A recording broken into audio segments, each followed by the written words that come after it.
They say money can't buy happiness, but can it buy a second chance? This is the most expensive bar rescue I have ever done.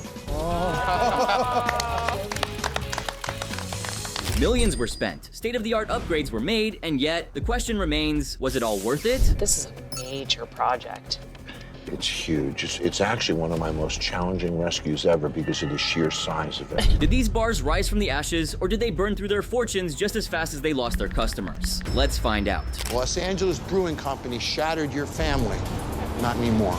The sign's so much bigger, it's brighter, it's huge. This is way more than what I expected. The Los Angeles Brewing Company. Let's step into the Los Angeles Brewing Company. This bar was set up to be one of the big ones from the start. For starters, John decided he and his expert would handle recon themselves, meaning not a single inconsistency would slip by. Look at this huge place. There's not a piece of artwork on the wall. There's So dead. nothing. John couldn't help but admit this was shaping up to be one of his toughest rescues yet. So he was ready to go to any length to fully understand this bar. I have another recon team coming in.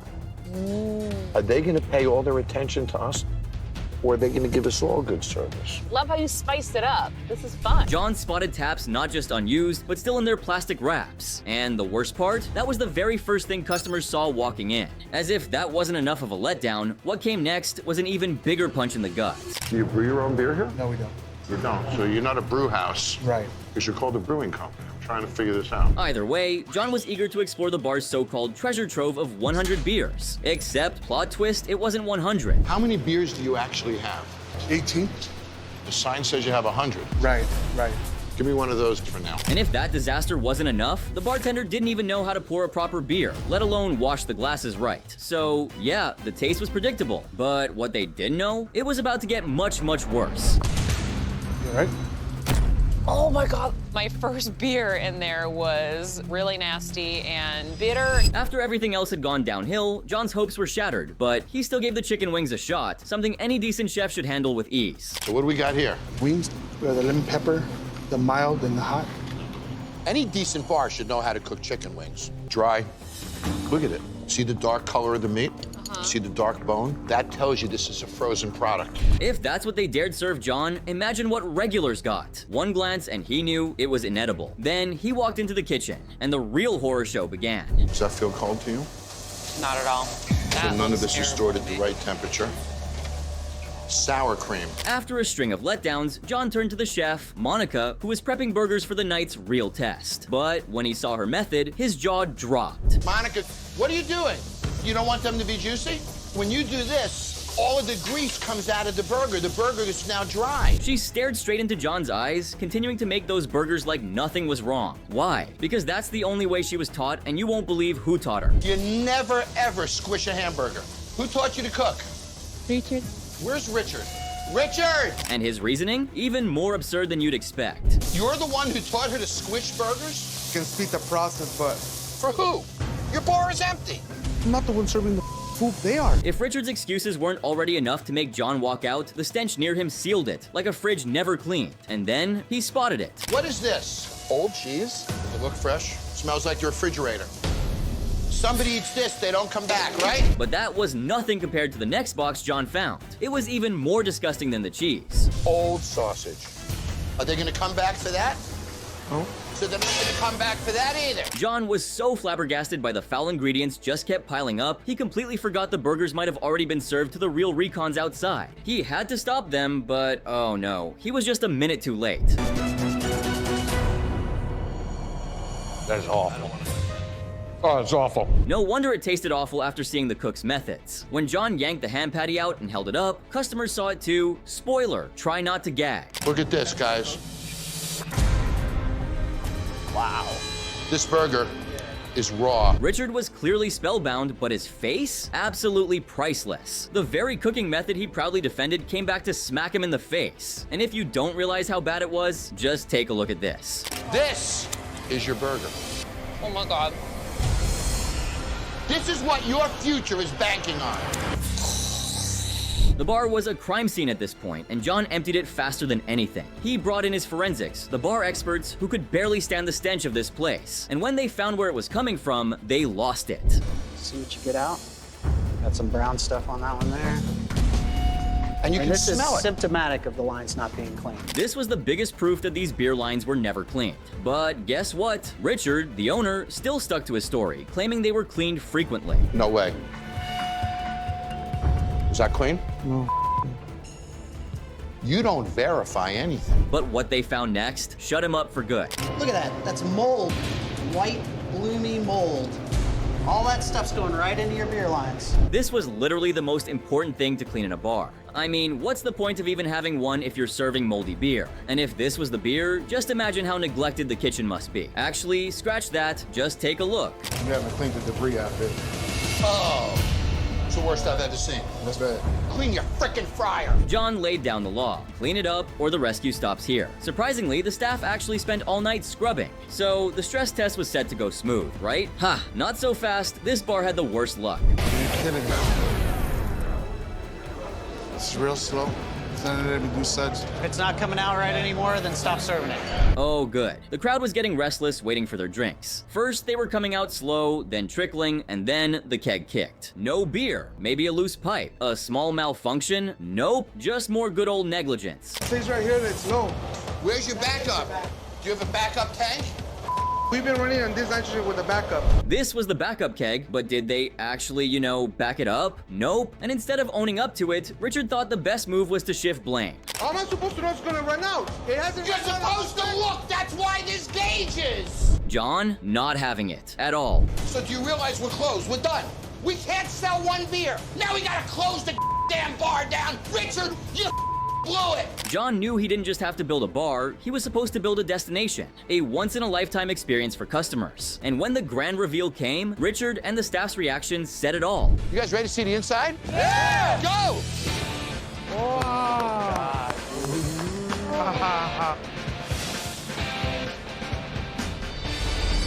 Oh, look at that. It was impossible to believe they were walking into the same bar. This was now LABREWCO.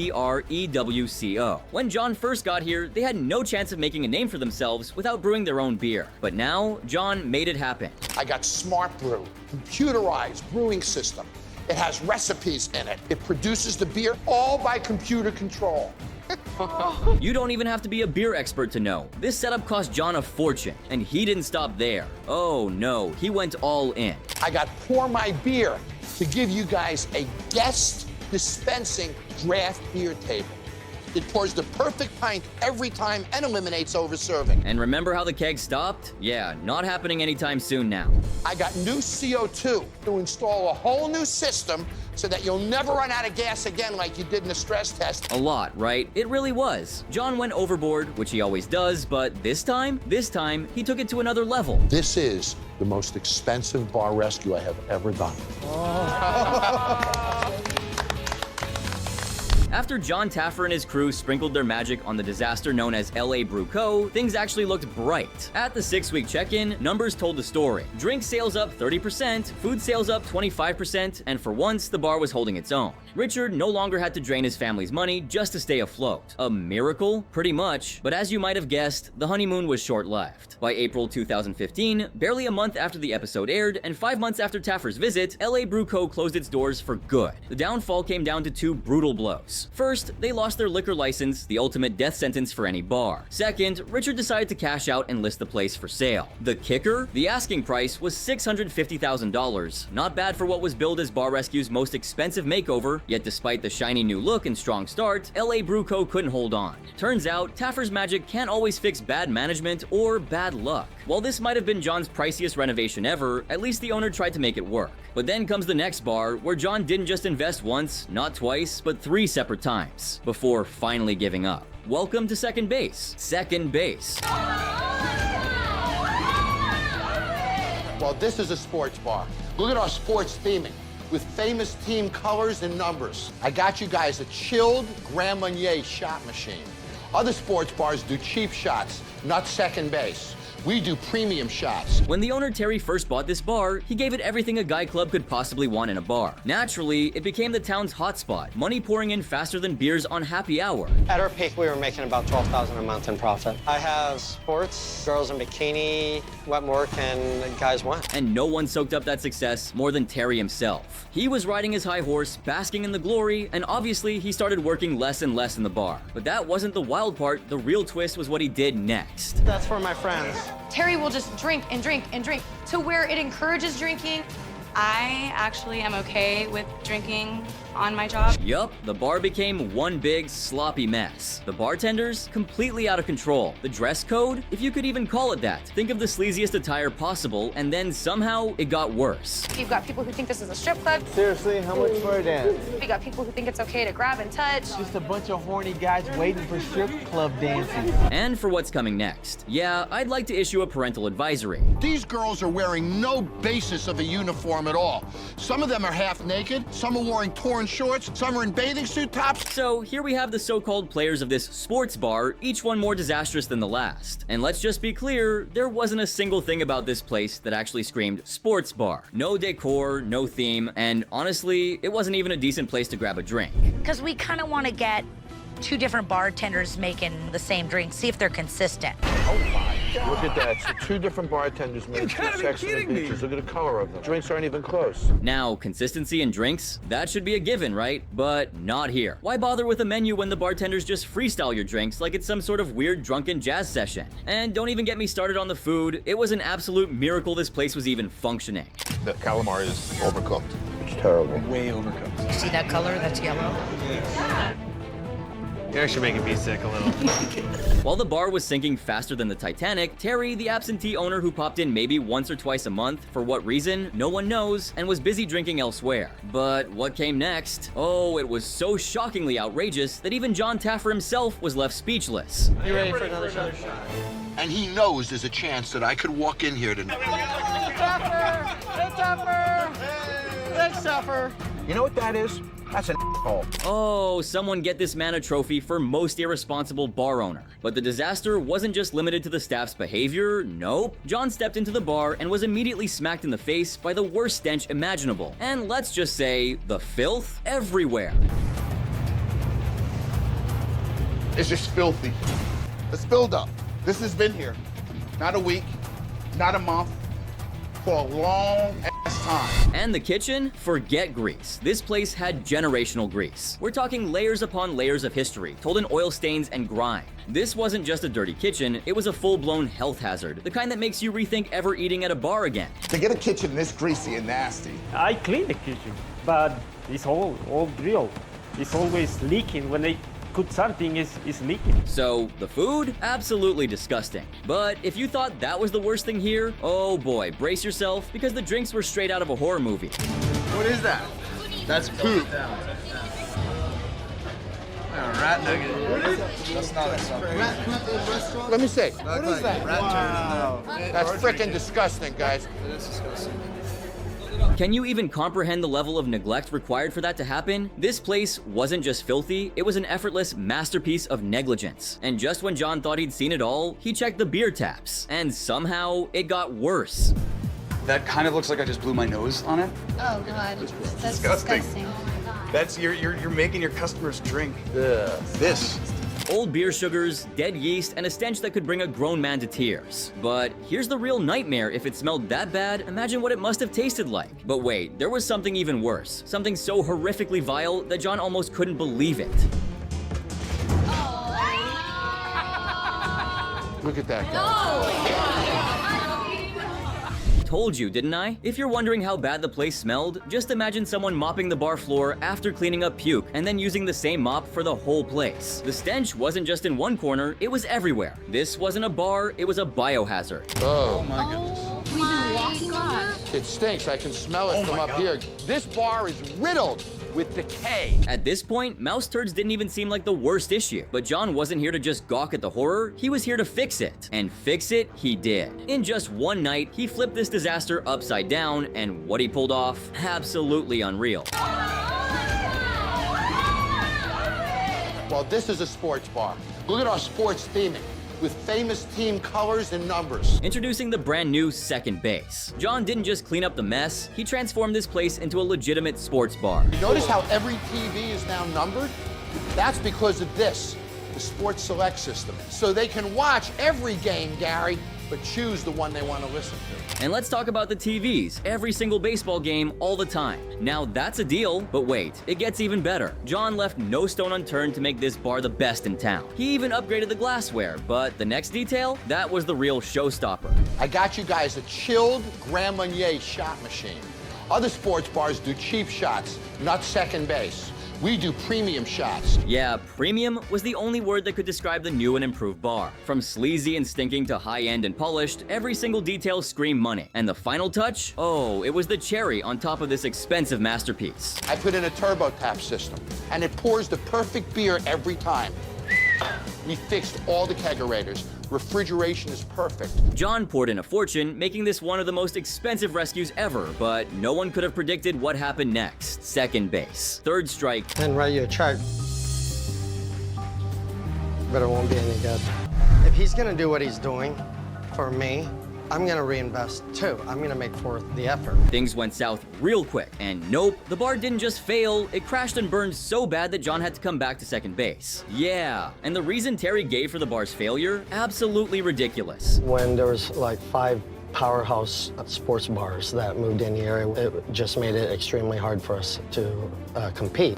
Extremely hard to compete? Is this guy serious? Didn't we all just see the magic John worked last time? This place was set up to be a top-tier bar. John was not buying this BS. So those bigger sports bars, do they have cocktail programs? Possibility. They do. Do you?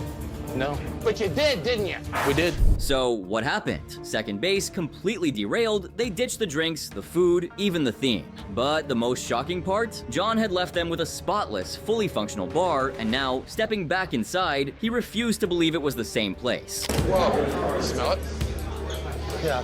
Wow. Kind of used to the smell by now. Look at the filth in this place. Everything from the glasses to the ceiling lamps was covered in dust like they hadn't been cleaned since installation. But that was nothing compared to what John found next. It was so bad, you won't believe it. The floor stinks. I can smell it. That is the most disgusting I have ever frickin' seen. Look at that. Whoa, are they in a time capsule? It was literally back to being a breeding ground for filth, and the same deadly stench was back. But this time, John had a good idea of where it was coming from, yet again. Oh, that's what's under this floor. Run off from that drain and run off from this. Oh, John's reaction was priceless. Way better than mine would have been if I saw my thousands of dollars rotted away like this. But the real question is, who is responsible for this disaster? John turned to Terry for answers. A little bit. So when I left, we empowered Gary. Right. And you were going to step back and let him take control.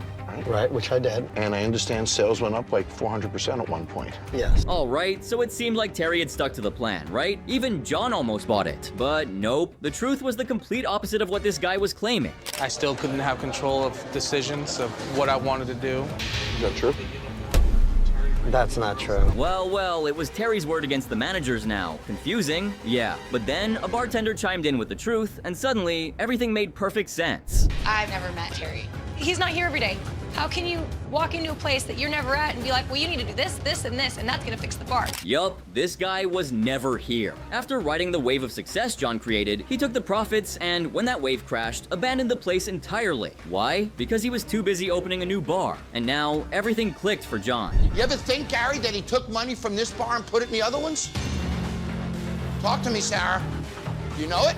Yeah. Terry clearly didn't give a damn about this place, but John, being the generous guy he is, decided to help again. Not for Terry, but for the staff. But this time, John had one condition. Just one. I'm gonna put an additional $100,000 in your bar on top of what I've done.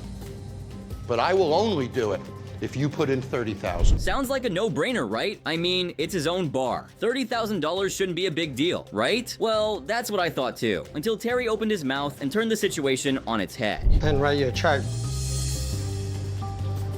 But it won't be any good. And now, the moment of truth. What John and everyone witnessed next proved just how little this guy cared about his business. So you can't. I don't have the money. If he's gonna do what he's doing for me, I'm gonna reinvest too. I'm gonna make forth the effort. What did he think? He could invest a measly $500 and call it a day. And let's not forget about his successful second bar. That place? Oh, suddenly it was barely making enough to pay his bills. And honestly, I don't even know why this guy bothered lying. Everyone already saw through it. Do you believe that he can't come up with this money? No. He just won't. If Terry had invested anything, he would have just sucked it dry like a parasite, and the bar would have been a dump again in a year or two. It's over. Because I don't trust you. Because you are a slime bucket.